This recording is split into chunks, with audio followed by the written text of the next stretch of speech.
महाभारत में एक से बढ़कर एक किरदार है, लेकिन आज हम एक ऐसे महान शख्सियत की कहानी जानेंगे जिनका जिनका पूरा जीवन सिर्फ एक वचन पर टिका हुआ था। जी हाँ, ये कहानी है भीष्म पितामह की, और हम देखेंगे कि कैसे उनकी एक असाधारण प्रतिज्ञा ने इतिहास की धारा को ही हमेशा हमेशा के लिए मोड़ दिया। जरा सोचिए इस सवाल के बारे में। क्या कोई वादा इतना बड़ा हो सकता है कि इंसान उसके लिए अपना राजपाट, अपना पूरा भविष्य, मतलब सब कुछ दांव पर लगा दे?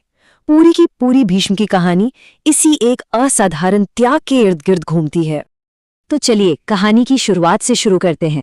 बात है एक तेजस्वी राजकुमार के जन्म की, जिनका नाम था देवव्रत। वो सिर्फ एक राजकुमार नहीं थे, बल्कि हस्तिनापुर के गौरवशाली भविष्य के प्रतीक थे। देखिए, देवव्रत कोई मामूली राजकुमार नहीं थे।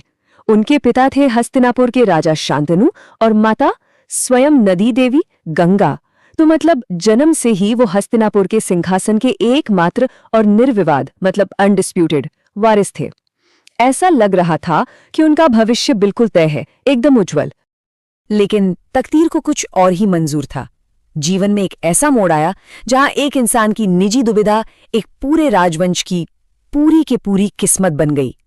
और जानते हैं, यहीं से शुरू होता है देवव्रत के भीष्म बनने का सफर। हुआ यूं कि राजा शांतनु को सत्यवती नाम की एक महिला से प्रेम हो गया। वो उनसे शादी करना चाहते थे। एक पिता की बहुत सीधी सी इच्छा, लेकिन यही इच्छा उनके बेटे देवव्रत के लिए जिंदगी की सबसे बड़ी, सबसे कठिन परीक्षा बन गई। अब देखिए, हुआ क्या था। राजा शांतनु ने तो शादी का प्रस्ताव रख दिया, लेकिन सत्यवती के पिता ने एक बड़ी शर्त रख दी। उन्होंने कहा कि सिंहासन उनकी बेटी की संतान को ही मिलेगा, देवव्रत को नहीं। अब अपने पिता को इस कश्मकश में देखकर देवव्रत ने वो कदम उठाया जिसकी किसी ने दूर दूर तक कल्पना भी नहीं की थी। और वो प्रतिज्ञा थी, मैं सिंहासन पर अपने अधिकार का त्याग करता हूं और मैं आजीवन ब्रह्मचर्य का पालन करने की प्रतिज्ञा करता हूं, ताकि मेरा कोई वंशज इस वचन को कभी चुनौती ना दे सके।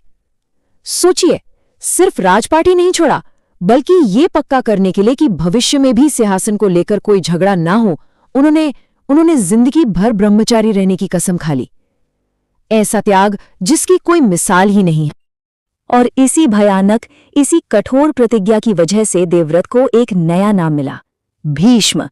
इसका मतलब ही यही है, वो जिसने भीषण प्रतिज्ञा ली हो। और ये नाम सिर्फ नाम नहीं रहा, ये उनके त्याग और उनके फौलादी इरादों का प्रतीक बन गया। अब इतने बड़े त्याग का, इतने बड़े बलिदान का फल तो मिलना ही था, और मिला भी, एक दिव्य वरदान के रूप में। चलिए देखते हैं कि वो क्या था जिसने उन्हें लगभग अजेय बना दिया। अपने बेटे की ऐसी पितृभक्ति और इतना बड़ा त्याग देखकर राजा शांतनु का दिल भर आया। वो इतने खुश हुए, इतने अभिभूत हुए कि उन्होंने भीष्म को एक ऐसी शक्ति दे दी जो देवताओं के लिए भी बहुत मुश्किल से मिलती है। और वो वरदान था इच्छा मृत्यु का। इसका मतलब सीधा साधा ये कि भीष्म की मृत्यु तभी हो सकती थी जब वो खुद चाहे। इस वरदान ने उन्हें एक तरह से अमर बना दिया था। जब तक वो खुद अपनी मौत को ना चुने, उन्हें कोई मार नहीं सकता था। तो प्रतिज्ञा लेने के बाद भीष्म ने अपना पूरा जीवन एक निस्वार्थ संरक्षक, एक गार्डियन के तौर पर हस्तिनापुर के सिंहासन की रक्षा में बिता दिया। जरा उनके जीवन की लंबाई देखिए। एक राजकुमार के रूप में जन्म लिया, फिर प्रतिज्ञा लेकर संरक्षक बने, और एक दो नहीं बल्कि तीन तीन पीढ़ियों तक हस्तिनापुर के सिंहासन की सेवा की, अपने वचन को निभाया, और आखिर में वो उसी परिवार के दो हिस्सों, पांडवों और कौरवों के बीच हुए महायुद्ध के गवाह भी बने।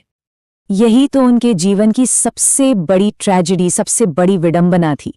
वो खुद तो कर्तव्य और न्याय के सिद्धांतों पर चलते रहे, लेकिन अपनी आंखों के सामने उस राजवंश को, उस परिवार को टूटते हुए, बिखरते हुए देखने को मजबूर थे, जिसकी रक्षा की उन्होंने कसम खाई थी। और अब हम पहुंचते हैं भीष्म के जीवन के अंतिम और शायद सबसे दर्दनाक पड़ाव पर। एक ऐसा अध्याय जो महाभारत के युद्ध के मैदान में खून और आंसुओं से लिखा गया था। कुरुक्षेत्र के मैदान में भीष्म को हराना नामुमकिन सा हो गया था। कोई उन्हें परास्त नहीं कर पा रहा था। और फिर अंत में वो गिरे तो अपने ही प्रिय पोते अर्जुन के बाणों से। ये एक ऐसा पल था, इतना मार्मिक, जब एक पितामह अपने ही पोते के हाथों पराजित हुआ। 58 दिन, पूरे 58 दिन तक अर्जुन के बाणों ने उनके शरीर को भेद कर उनके लिए एक बिस्तर, एक शैया बना दी थी। और वो उसी बाणों की शैया पर लेटे रहे, सिर्फ अपनी मृत्यु के लिए सही समय का इंतजार करते हुए। ये उनकी सहनशक्ति और इच्छा शक्ति का शायद सबसे बड़ा सबूत है। वो चाहते तो तुरंत अपने प्राण त्याग सकते थे, लेकिन उन्होंने ऐसा नहीं किया। अपने इच्छा मृत्यु के वरदान का इस्तेमाल करते हुए उन्होंने इंतजार किया उस शुभ मुहूर्त का जब सूर्य उत्तरी गोलार्ध में प्रवेश करता है, जिसे हम उत्तरायण कहते हैं। मान्यता है कि इस समय पर शरीर छोड़ने से आत्मा को सीधा मोक्ष मिलता है। उनका ये अंतिम काम उनकी शक्ति और इच्छा शक्ति का सबसे बड़ा प्रमाण था। मेरा जीवन एक वचन से बंधा था, मेरी मृत्यु मेरे अपने निर्णय से होगी। मतलब जिस तरह उन्होंने अपना पूरा जीवन एक वचन के हिसाब से जिया, ठीक उसी तरह अपनी मृत्यु को भी उन्होंने अपने ही काबू में रखा, अपने ही बनाए नियमों पर।